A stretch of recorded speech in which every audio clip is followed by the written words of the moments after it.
4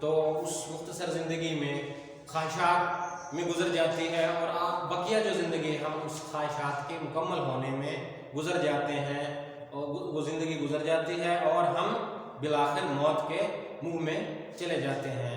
تو یہی اس شعر کا لب لباب ہے، مفہوم ہے، اور یہی اس کی وضاحت ہے، تشریح ہے کہ بالآخر انسان جو ہے، یہ دنیاوی حقیقت بھی ہے کہ انسان خواہشات اور آرزو کے پیچھے چلتا ہے، اور اپنی آدھی زندگی تو ان خواہشات میں گزار دیتا ہے کہ یہ کیا جائے وہ کیا جائے، اور باقی زندگی ان خواہشات کے مکمل ہونے میں، اس تگودو میں، اس کوشش میں ہی انسان گزار دیتا ہے، اور بالآخر اس کی زندگی جو ہے وہ پوری ہو جاتی ہے، ختم ہو جاتی ہے۔ تو بیٹا یہ آج کا ہمارا لیکچر مکمل ہوا، ہم نے شاعر کا تعارف پڑھا اور غزل کی ریڈنگ کی، الفاظ کے معنی میں نے بتائے، اور 2 اشعار کی تشریح اور مفہوم بتایا۔ امید ہے آپ کو سمجھ میں آ گیا ہوگا۔ اگر کوئی مسئلہ ہو تو آپ نمبر پر آ سکتے ہیں۔ بہت شکریہ، اللہ حافظ۔